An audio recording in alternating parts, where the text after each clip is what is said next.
sabbar zeenaa obboleeyyan kiyyaa oduu hatattamaa isin biraan gahuudhaaf. Assalaamu alaikum warahmatullahi wabarakaatu. Dursa baga arraa naaf geessan isinin jecha bakka jirtanitti nageenya kiyyaa isin bira haadha qabuun isinin jaaha. Obboleeyyan kiyyaa kiristaanaa kan muslimaa ka afaan kiyya kana dhageessu kalammii afaan Oromoo beektu taate kalammii sabni kee Oromoo taate hunda keetu kiristaana ta'e islaamas ta'e yoo barbaadde adventistii waan barbaadde haa ta'u. Kanaafuu obboleessa kiyyaa qaaliin ani isin jaalladhu lubbuu tiyya caalaa dhiiga kiyya saba kiyya lafee tiyya lafee kiyya lafa tiyya dhiiga kiyya hedduu tokko isin jaalladha. Garuu arraan tanaaf fuula keessan dura wanti dhufee taa'eef waan biraatiif miti. Lammiin keenya yeroo ammaan tanaa bakka adda addaarraa dhiigni saba keenyaa bakka hin taanetti lola'aa jira. Karaa Suudi Arabiyaa fi Yaman jidduutti gaara keessatti ilmaan Oromoo dhiigni isaanii dhiiga keessa ciisaa jira. Ilmaan Oromoo maaliif ta'u? Ka ajjeesu Oromoo, ka du'u Oromoo akka nam tokkotti nin dalagadha kaayyoon qaba bakka guddaan gaa jedhee manaa bee namni kun maaliif ajjeesuun barbaachisa? Maaliif?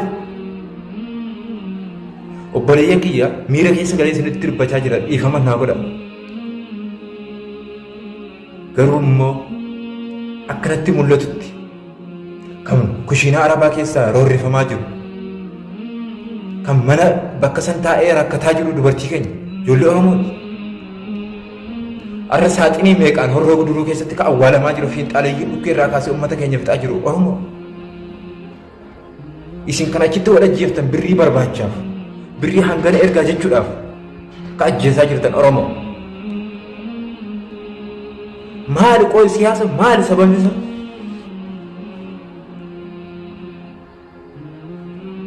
Rabbiin subhaanahu wa ta'aalaa nabiin keenya sallallahu alaihi wa sallam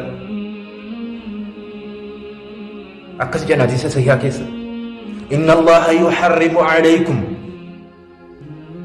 Rabbiin haraama isinirra godhee jira ilmaan ofii ajjeesu, haadhaaf abbaa ofii jallachuu fa'a san keessa jira. Kun obboleeyyan ofii ajjeesuun ilmaan ofii ajjeesuun akka rasuul dubbate. Ati obboleessa kiyya akka macaafa kiristaanaa keessatti dhoorkaan maaliif barbaachisa wal ajjeesuun? Maaliif barbaachisa wal fixuun?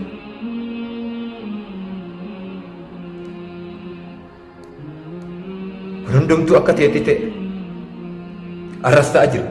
Ijoollee keenya shamarranii karaatti qabanii ka qabdu ati Oromoo achitti qabdanii ijoollee keenya karaatti qabdanii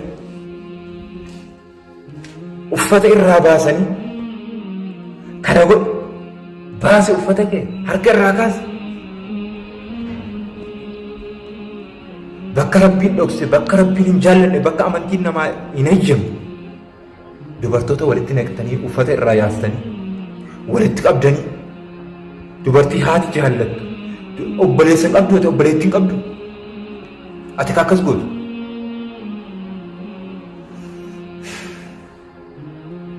Kana waan hin jedhu qabu.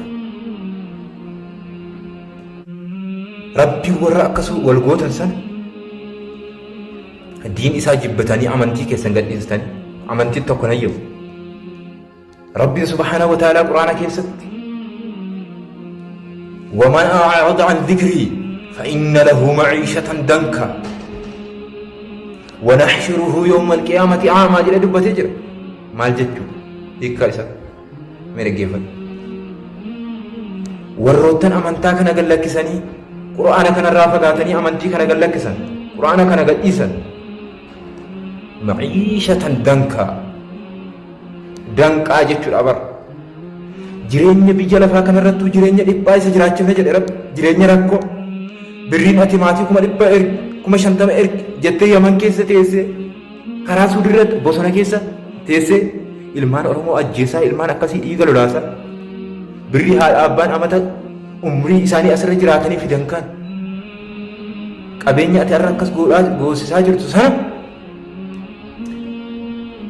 wallaahi wa billaahi galma siin sifaa bakka siin ga'u hin guddattu, hin mul'attu, hin firooftu.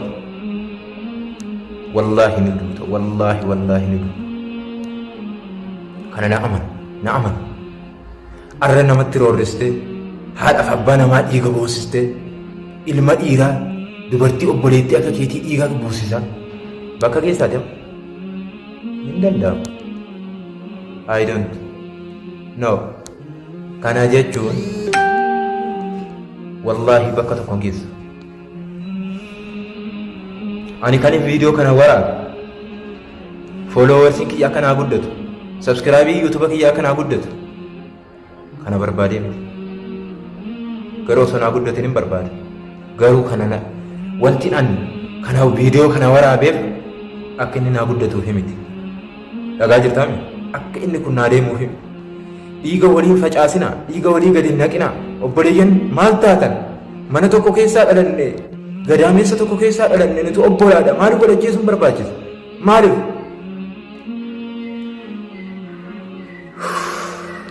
Ay Oromoo, dhiigni uummata keenyaa kaleessa dheengadda harka muramnee harma muramaa turre. Haadholiin keenya, abbootiin keenya. Arraas ofii keenyaa walitti taanee waan biraa diina walitti taanee wal fixaa jira, wal ajjeesaa jira, lubbuu walii dhiiga dhangalaasaa jira, haadhaaf abbaa keenya boosisaa jira. Mee maal fakkaata akka isin yaaddanitti? Sitti tola? Ati osoo obboleettii kee qabanii akkas godhanii dubartoota walitti qabdanii ijoollee shamaraa hojiidhaaf biyyaa baate walitti qabdanii ol uffata kee irraa baasi jettanii uleedhaan sookkitaan chaarjeraati kanaan reebanii qaama ijoollee dhiiga keessaa yaasanii uffata irraa yaasanii qullaa qaama isii qullaa achi if dura dhaabdanii bakka hin taane waraaban isa humni kolfitanii. Rabbiin jireenya keessan keessaa yoo isin qajeeltan rabbi isin haa qajeelu. Yoo isin hin qajeelin jireenya keessan keessaa barakaa rabbi haa fuudhu. Wallaahi wabillaahi rabbi haa fuudhu. Yoo qajeelumni isin hin malle, yoo hin qajeeltan ta'ee rabbi isin hin murteesse, rabbi isin haa qajeelu. Yoo hin qajeelin rabbi isin haa balleessu. Bada bu'aan nuun qabdan, biyyaa bu'aan qabdan, maatiidhaa bu'aan qabdan, rabbi isin haa balleessu. Maal nu fayyada? Maal bu'aan ati nu qabdu maal?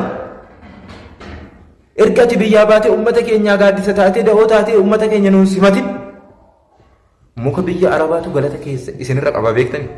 Muka biyya Arabaa keessa maal jechuuf? Mukti sana keessatti da'ate ijoolleen keenya achi keessa jiraatan achi keessa bulaate karaa deemaa turte.